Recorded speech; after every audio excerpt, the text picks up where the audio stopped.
Inilah gambaran Yesus Kristus, jejak-jejaknya dalam perjanjian lama.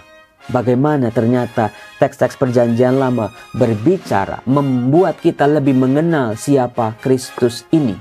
Kenapa Yesus dimusuhin sama banyak lawan-lawannya? Kenapa banyak orang-orang gak suka sama Yesus? Kenapa banyak orang-orang gak suka sama kita? Gara-gara kita adalah pengikut Kristus.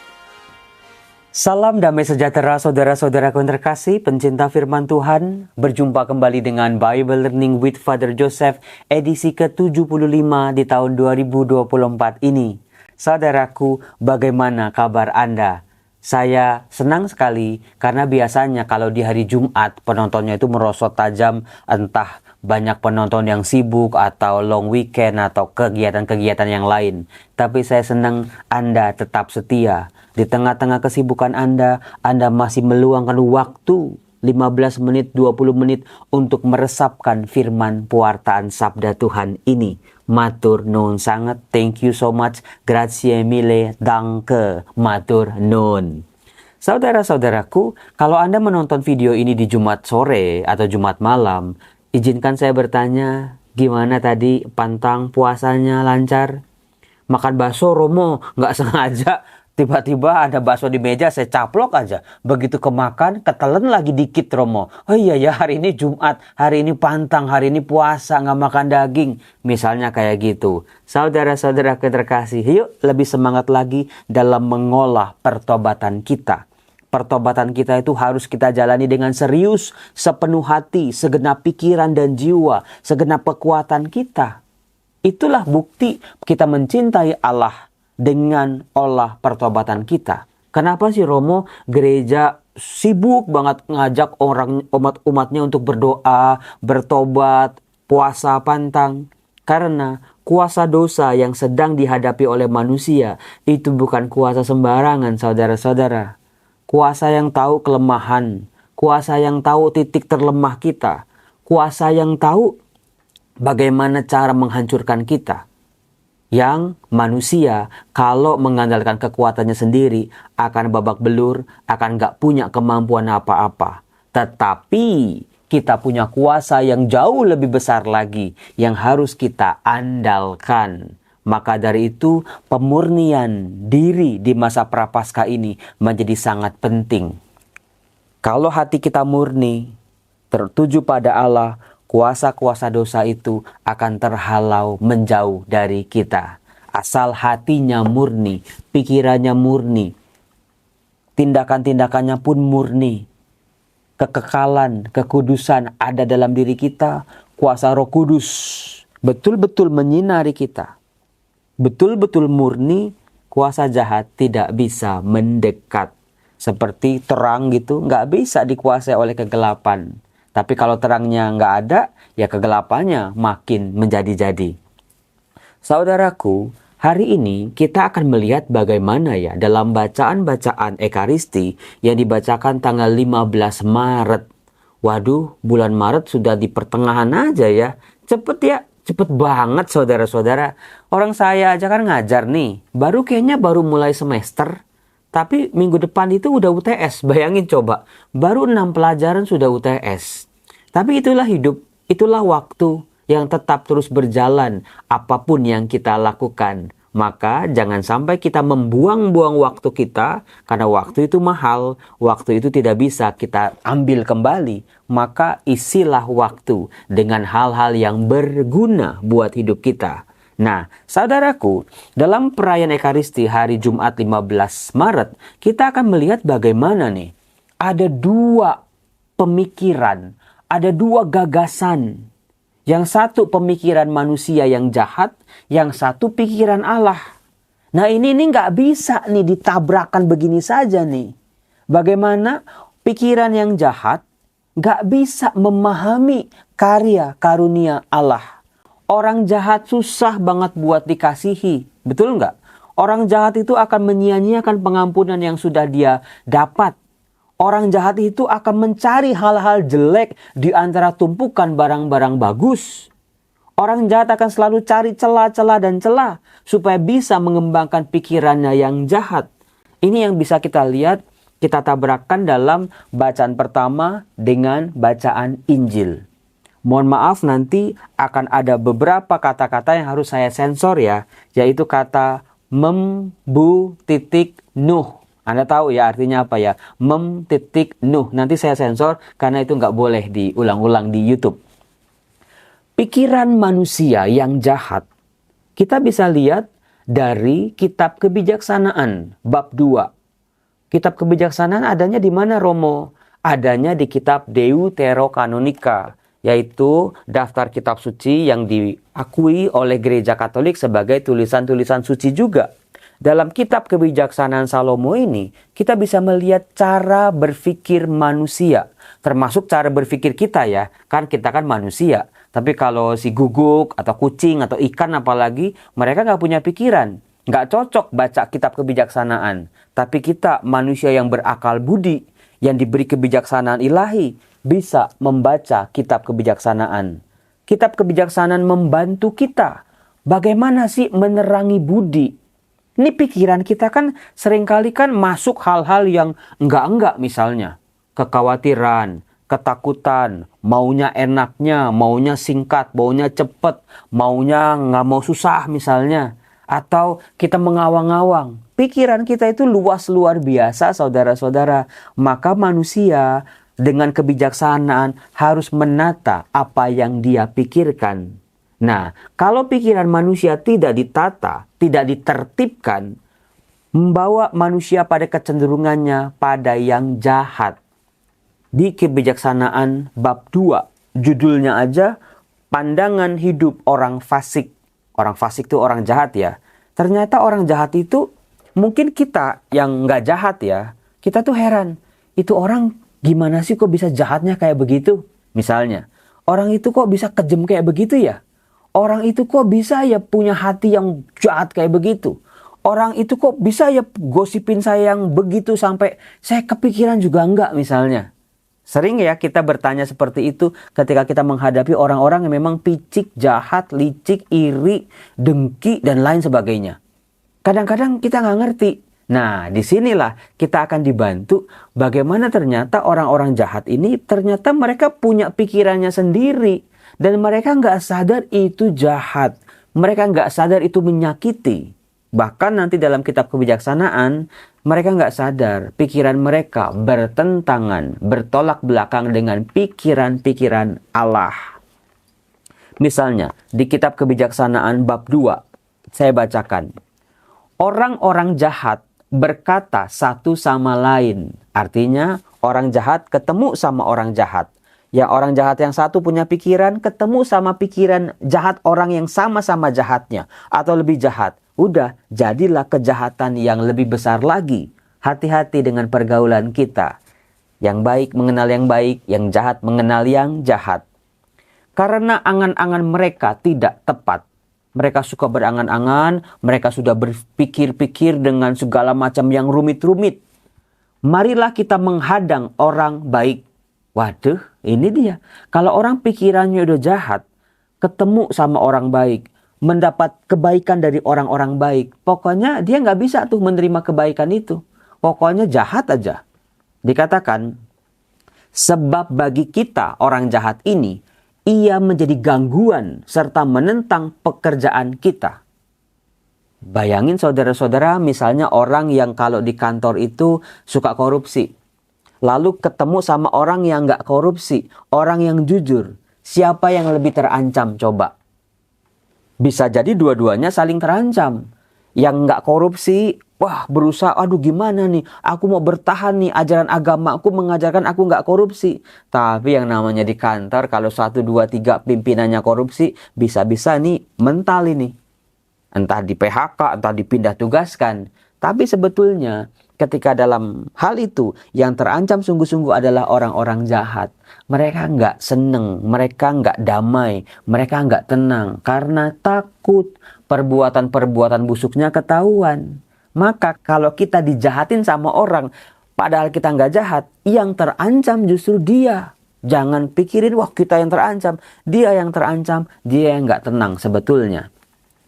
Dikatakan, pelanggaran-pelanggaran hukum dituduhkannya kepada kita. kepada kita dipersalahkan dosa-dosa terhadap pendidikan kita. Ia membanggakan mempunyai pengetahuan tentang Allah dan menyebut dirinya anak Allah. Saudara-saudara, apakah Anda melihat bayang-bayang kisah pribadi Yesus ketika berhadapan dengan orang Farisi, ahli-ahli Taurat, imam-imam kepala? Diambil dari sini. Bagaimana nih pribadi Yesus diceritakan, digambarkan dengan latar belakang perjanjian lama. Yesus yang menyebut dirinya anak Allah, punya relasi dengan Allah, Allah Bapa yang mengutus dia. Itu membuat orang-orang fasik, orang-orang licik, meskipun jabatannya mentereng ya, ahli Taurat, orang Farisi, orang Saduki, imam-imam kepala, tapi motivasi mereka busuk. Mereka nggak bisa tenang itu. Dikatakan, bagi kita, ia merupakan celaan atas anggapan kita. Melihat dia saja sudah berat rasanya bagi kita. Lihat, orang jahat itu kalau ketemu orang baik itu langsung mungkin nggak enakan, dia buang muka, dia pura-pura mengalihkan yang lain karena nggak tenang sebetulnya. Sebab hidupnya sungguh berlainan dengan kehidupan orang lain. Dan lainlah langkah lakunya. Karena orang-orang baik itu susah dicari zaman sekarang. Ada sih banyak, tapi semakin susah dicari karena terlalu banyak orang-orang jahat, terlalu banyak orang yang punya pikiran-pikiran yang kompetitif, pikiran-pikiran yang jelek. Maka kalau Anda termasuk orang baik, bertahanlah menjadi orang baik.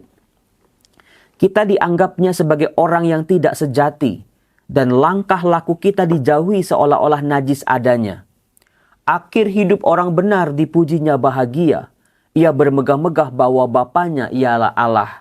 Lagi-lagi inilah gambaran Yesus Kristus, jejak-jejaknya dalam perjanjian lama. Bagaimana ternyata teks-teks perjanjian lama berbicara, membuat kita lebih mengenal siapa Kristus ini. Kenapa Yesus dimusuhin sama banyak lawan-lawannya? Kenapa banyak orang-orang gak suka sama Yesus? Kenapa banyak orang-orang gak suka sama kita? Gara-gara kita adalah pengikut Kristus. Lihat saudara-saudara, itu dia ciamik tenan bukan? Cobalah kita lihat apakah perkataannya benar.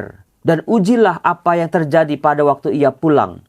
Jika orang yang benar itu sungguh anak Allah, niscaya Allah akan menolong dia, serta melepaskannya dari tangan para lawannya.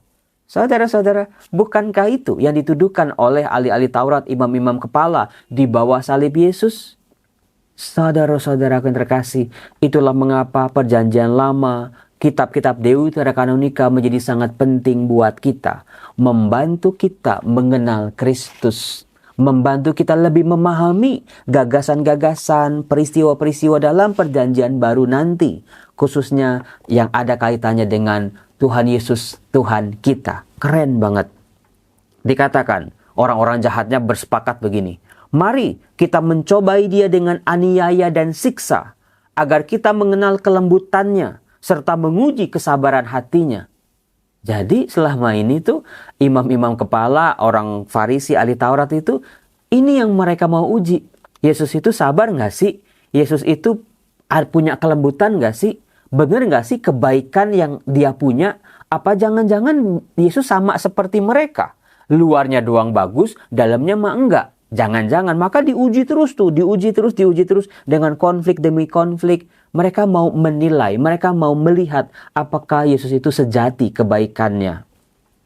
Hendaklah kita menjatuhkan hukuman mati yang keji terhadapnya. Lagi-lagi inilah cikal bakal dari kisah sengsara Yesus Kristus. Sebab menurut katanya ia pasti mendapat pertolongan. Demikian mereka berangan-angan, tetapi mereka sesat. Karena telah dibutakan oleh kejahatan mereka. Hati-hati saudara, kalau ketemu orang jahat, kita orang-orang yang berusaha tidak jahat itu jangan kesel. Karena di mata mereka, apapun yang kita lakukan tetap aja jahat. Di hati mereka yang memang udah ada kejahatan, mau diguyur kayak apapun dengan kebaikan, juga akan tetap berpikir, merasa, dan melakukan yang jahat. Karena apa? Karena mereka nggak tenang. Karena apa? Karena mereka membungkus kejahatan mereka dengan kebaikan-kebaikan di luar. Dari luar sih kelihatannya bagus, tapi ada sesuatu yang sedang mereka sembunyikan. Itulah yang membuat mereka tidak tenang, takut boroknya terbongkar. maka mereka tidak akan tahu rahasia-rahasia Allah, tidak yakin akan ganjaran kesucian, tidak menghargai kemuliaan bagi jiwa yang murni. Itu dia, kemurnian hati kalau udah diracuni, ditoksik oleh yang namanya kejahatan-kejahatan, manusia, pikirannya, hatinya, tindakannya nggak murni lagi, nggak bisa mengenal Allah, nggak bisa mengenal kasih Allah, nggak bisa mengenal pikiran-pikiran Allah. Maka dari itu saudara-saudara, Romo, saya jadi takut Romo lama-lama saya jadi orang jahat misalnya. Beban, kekurangan, keadaan serba kurang, sakit penyakit, dijahatin sama orang. Lama-lama kan Romo kalau saya nggak sabar-sabar saya jadi orang jahat juga bukan? Saya diginiin terus, ya masa saya nggak bales? Saudara-saudara, hati-hati jangan biarkan kejahatan menang daripada kita. Maka dari itu, Mazmur bab 34 itu luar biasa, Mazmur tanggapannya. Itu melanjutkan antifon pembukaan yang berkata seperti ini. Dengarkanlah doaku ya Allah, dekatkanlah telingamu kepada kata-kata mulutku. Itulah orang-orang baik. Yang dilanjutkan oleh Mazmur 34 dikatakan, Tuhan itu dekat pada orang-orang yang patah hati. Kita seringkali dijahatin sama orang, kita seringkali dijadikan korban karena kejahatan orang. Tuhan dekat sama kita, jangan takut. Jangan biarkan si jahat yang menang. Kalau Tuhan beserta kita, tidak ada yang bisa kita takutkan. Nah, hal itu saudara-saudara tampak nyata kalau kita tabrakkan dengan bacaan Injil.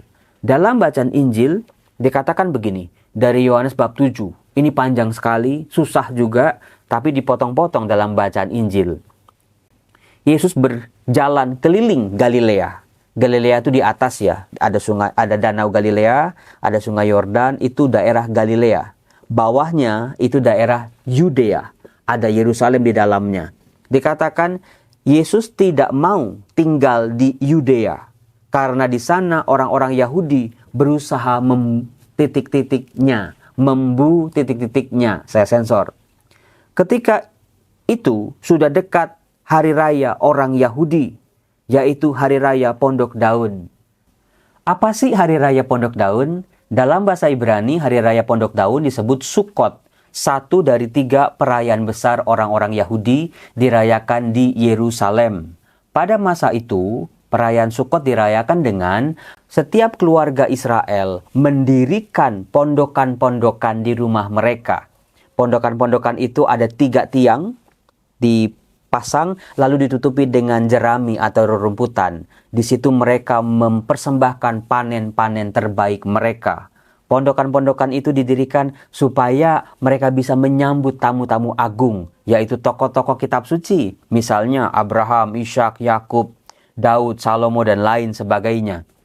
Nah, pada hari raya Pondok Daun ini, setiap keluarga Yahudi harus membawa 4 macam tanaman yang digunakan untuk perayaan Sukkot ini di Yerusalem.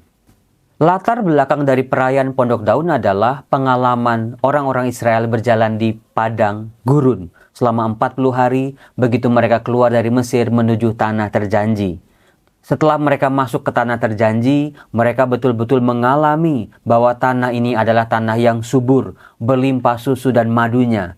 Maka dengan rasa syukur, dengan berkat-berkat panen, mereka mengenang dulu perjuangan nenek moyang mereka dibentuk oleh Allah di padang gurun, hidup serba kekurangan. Maka hidup kita bisa bersyukur kalau kita pernah susah, saudara-saudara. Itu kuncinya. Nah, saudara-saudaraku, saya lanjutkan. Sesudah saudara-saudara Yesus berangkat ke pesta itu, ia pun pergi juga ke sana, tidak terang-terangan tetapi diam-diam. Beberapa orang Yerusalem berkata, bukankah dia ini yang mau mereka Lihatlah, ia berbicara dengan leluasa, mereka tidak mengatakan apa-apa kepadanya. Mungkinkah pemimpin-pemimpin kita benar-benar sudah tahu bahwa ia adalah Kristus? Tetapi tentang orang ini kita tahu dari mana asalnya. Saudara-saudaraku terkasih, di sini kita bisa melihat pikiran manusia yang jahat, ada iri hati, ada dendam, ada ketamakan, membuat manusia terpenjara oleh pikirannya sendiri. merasa paling benar, merasa paling tahu, merasa paling hebat, sehingga mereka menutup diri terhadap pikiran Allah yang jauh lebih luas, tidak terbatas ini. Mereka merasa paling hebat, paling tahu Taurat, paling tahu jalan-jalannya Allah. Tetapi mereka ketika berhadapan dengan misteri Allah yang lebih besar lagi, mereka nggak bisa nyambung. Mereka mikir kalau Mesias datang itu kita nggak tahu dari mana berasal. Tapi Yesus ini berasal dari kota Nazaret misalnya. Itu yang membuat mereka itu nggak bisa memahami siapa Yesus. Tuhan Yesus dalam karyanya nggak pernah ngomongin soal perang, angkat senjata, melawan penjajah. Itu juga yang bertentangan dengan gagasan Mesias mereka. Yesus mengatakan bahwa ia itu anak Allah. Apalagi dalam pengajarannya, Yesus mencoba meluruskan gagasan tentang Taurat yang berseberangan dengan gagasan mereka tentang Taurat juga. Jadi ada beberapa alasan yang membuat manusia-manusia jahat ini tidak bisa membuka dirinya terhadap karya kasih, karya kebaikan, keselamatan, kuasa-kuasa Allah yang hadir di tengah-tengah manusia. Maka dari itu saudara-saudara, hati-hati. Manusia diberi akal budi oleh Allah sebagai keunikan, kekasan, keunggulan manusia dibanding makhluk-makhluk yang lain. Hati-hati dengan akal budi. Biarlah kita selalu punya budi yang murni, jiwa yang murni, tindakan-tindakan yang murni. Jaga itu di masa Prapaskah ini. Salam damai sejahtera, Tuhan Yesus memberkati. Salam.